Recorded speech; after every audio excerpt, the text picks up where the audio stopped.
মোৰ বিয়াৰ কিছুমান ফটো ভিডিঅ' আকাৰে আপোনালোকক দেখুৱাবলৈ চেষ্টা কৰিছোঁ আৰু ফটোখিনি যিহেতু মোৰ বিয়াৰ আছিলে আৰু সেই ফটোখিনি মই ইউটিউবতো ছেভ কৰি ৰাখিবলৈ চেষ্টা কৰিছোঁ কাৰণ ভৱিষ্যতলৈ মোৰ জীৱনৰ শেষ মুহূৰ্তলৈকে এই ভাল ফটোখিনি এটা স্মৃতি হৈ ৰ'ব, ভাল স্মৃতি হিচাপে ৰৈ যাব আৰু সেইকাৰণে ইউটিউবত সযতনে ৰাখিবলৈ চেষ্টা কৰিছোঁ আৰু ফটোখিনি যিহেতু এটা ভাল স্মৃতি গতিকে আপোনালোকক দেখুৱাবলৈ বা শ্বেয়াৰ কৰিবলৈ চেষ্টা কৰিছোঁ আৰু ফটোখিনি প্ৰত্যেকখন ফটোৰ তলত মোৰ তাৰিখ বা কোনদিনাখনৰ ফটো হয় লিখি দিছোঁ আৰু এয়া যিদিনাখন বিয়াৰ দিন বাৰ ল'বলৈ যোৱা দিনা সেইদিনাখনৰ ফটো আৰু এয়া হৈছে মোৰ বিয়াৰ ৰভা খুটা প্ৰথম খুটা পুতাৰ দিনাখনৰ দৃশ্য এয়া ফটো মায়ে প্ৰথম পানী দিছিলে খুটাটোত আৰু মাটি দিছিলে আৰু ইয়াৰ ৰভা যেতিয়া দি আছিলে সেইদিনাখনৰ ফটো মই ৰাতি তুলিছিলোঁ সেই ফটোখিনি খুব এটা ভাল লাগে নিজৰ বিয়াৰ ফটোখিনি চাই পেলাই আৰু এয়া যেতিয়া জোৰোণৰ কাপোৰ ভৰোৱাৰ দৃশ্য 11 জুলাই আছিলে আৰু এয়া জোৰোণৰ দিনাখন 14 জুলাই আছিলে জোৰোণৰ দিনা ৰাতিপুৱা এয়া জোৰোণ ওলাওঁতে আমাৰ ঘৰৰ সন্মুখত জোৰাপান তামোলে নিমন্ত্ৰণ জনালে আজি আমাৰ মনিৰ বিয়া উদুলি মুদুলি লাগিল ঘৰ এখনি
আৰু এয়া হৈছে কইনাই দৰাঘৰত প্ৰথম প্ৰৱেশ কৰাৰ দৃশ্য। যিহেতু কইনাঘৰ দূৰত আছিলে, হাজোত আছিলে, গতিকে দূৰ কাৰণে আমি কইনা একেবাৰতে বিয়া পাতি লৈ আহিছিলোঁ। আৰু এয়া দৰাঘৰত দৰা কইনাই আঙুঠি বিচৰাৰ দৃশ্য। আৰু এয়া হৈছে 17 জুলাই 2024 চন, আমাৰ খুবা খুবি পুথি পঢ়াৰ দৃশ্য। আৰু 17 জুলাইৰ পিছত 18 জুলাই থাকি 19 জুলাইত আমাৰ ৰিচিপশ্যন আছিলে। অনুষ্ঠান খুব দীঘলীয়া হৈছিলে। 14 জুলাইৰ পৰা 19 জুলাইলৈকে আমাৰ বিয়াৰ গোটেই কাৰ্যসূচী চলিছিলে। আৰু এয়া হৈছে আমাৰ ৰিচিপশ্যনৰ পেণ্ডেলটো, তেজপুৰৰ আছিলে পেণ্ডেলটো। মন জোনাকত বলিয়া ডাৱৰে ৰচিব মৰম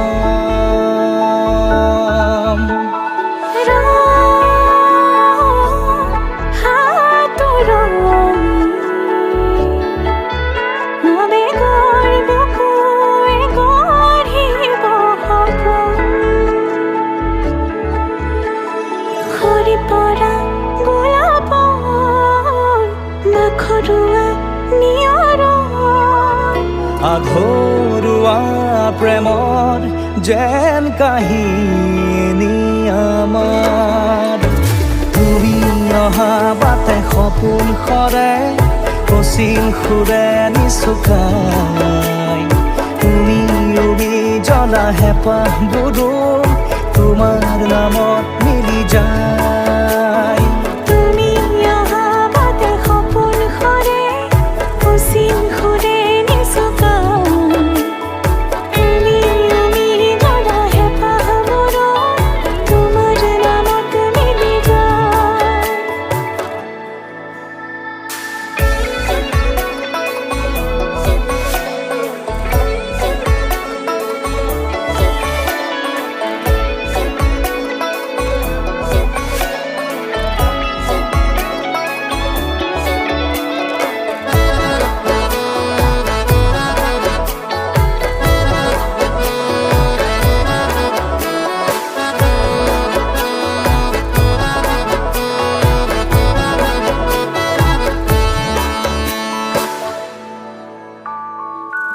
প্ৰভাতী পোহৰে ৰাঙলী হৃদয়ে বিচাৰি তোমাকে স্মৃতি সোঁৱৰাই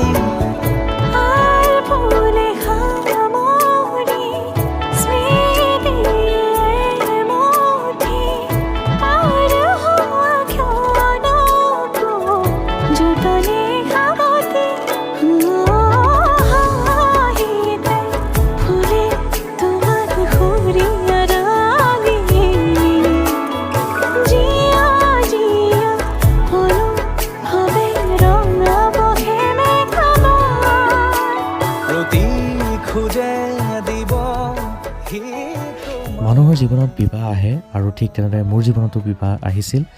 আৰু মই সপোনতো ভবা নাছিলোঁ যে মই এদিন বিয়া পাতিম, আৰু সেই সপোন আজি বাস্তৱত ৰূপায়িত হ'ল।